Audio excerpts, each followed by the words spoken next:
Hi everyone, welcome back to my channel.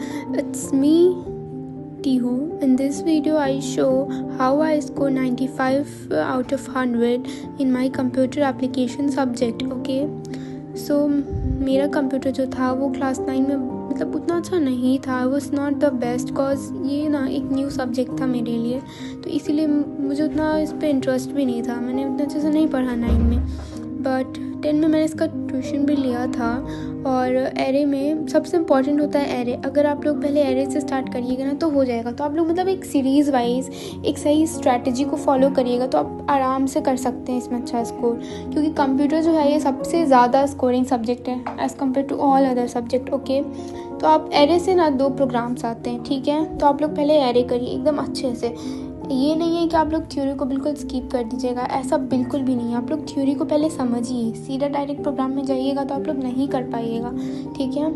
और इसका जो सिंगल डायमेंशन एरे होता है इसमें बस 4 चीज़ बहुत इंपॉर्टेंट होता है. दैट इज़ एक बबल शॉट, सिलेक्शन शॉट और linear search and binary search. ये 4 प्रोग्राम का जो मेन लॉजिक होता है.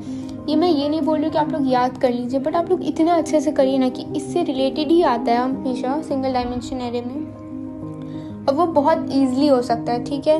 तो ये चारों आप लोग मतलब जितना हो सके प्रैक्टिस करिएगा. इससे आपका 15 मार्क्स तो बिल्कुल 101% श्योर है. एरे सबसे ईजीएस्ट चैप्टर होता है कंप्यूटर में. ऐसे भी बाकी सब भी बहुत ईजी है, ये बस खुद का इंटरेस्ट से होता है, ठीक है. जिस चीज़ सब्जेक्ट में हम लोग जितने ज़्यादा इंटरेस्टेड होकर पढ़ेंगे वो सब्जेक्ट हम लोग उतने अच्छे से कर सकते हैं, ठीक है. फिर डबल डायमेंशन एरे है. तो ये अगर आप लोग इसमें बस इनपुट करवाइएगा तो वहाँ तक आपको 8 मार्क्स आराम से आ जाएगा. फिर बाकी लॉजिक का होता है और वेरिएबल डिस्क्रिप्शन टेबल, ठीक है. तो वो जो है वो मोस्ट इम्पॉर्टेंट है, क्योंकि अगर बाय चांस किसी एक में आपको कोई कन्फ्यूजन हो प्रोग्राम में या फिर थोड़ा लॉजिक गलत हो, बट आप अगर वेरिएबल डिस्क्रिप्शन टेबल लिख कर आइएगा तो उसमें आपको मार्क्स मिल जाएगा, ठीक है. तो आप लोग ऐसे ही अपने कंप्यूटर को करिएगा. और कंप्यूटर बहुत इजी होता है, लिटरली बहुत ज़्यादा इजी.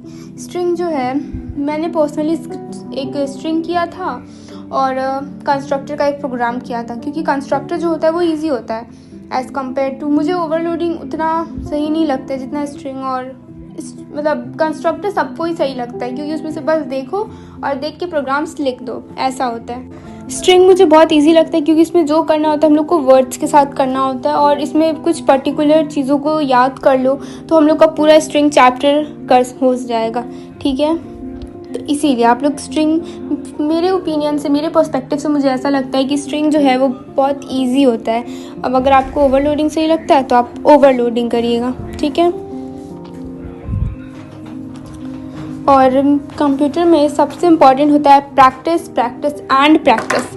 अगर आप लोग सोचिएगा एग्ज़ाम के एक दिन पहले कंप्यूटर की बुक को खोल के पढ़ने का, तो लिटरली आप लोग कुछ नहीं कर पाइएगा. वो आपका स्कूल एग्ज़ाम नहीं है जो आप बस कुछ भी ऊपर ऊपर लिख देंगे तो आपको मार्क्स मिल जाएगा, ठीक है. वहाँ पर जो एग्जामिनर्स होते हैं उनको भी लॉजिक के बारे में पता होता है.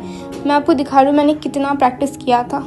लिटरली मैंने हर एक चीज़ को जो मुझे नहीं समझ आ रहा था मैंने वो सब किया था, और मैंने भी कंप्यूटर का ट्यूशन लिया था. तो आप ये फोमो में मत रहिएगा कि कोई और नहीं ले रहा, आपके फ्रेंड्स आपके क्लासमेट नहीं ले रहे तो आप भी ना लें.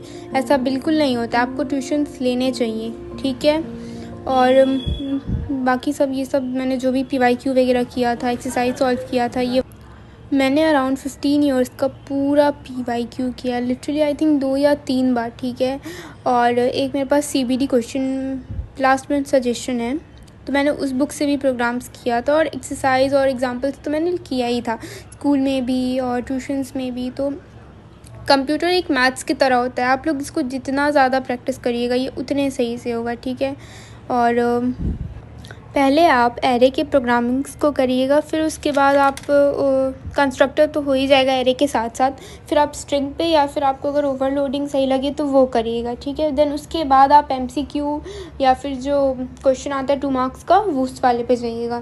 उससे पहले अगर आप सोचिएगा कि पहले आप सेक्शन A का प्रैक्टिस करें और सेक्शन B नहीं करें तो ये मीन्स एक बेवकूफ़ी और कुछ भी नहीं.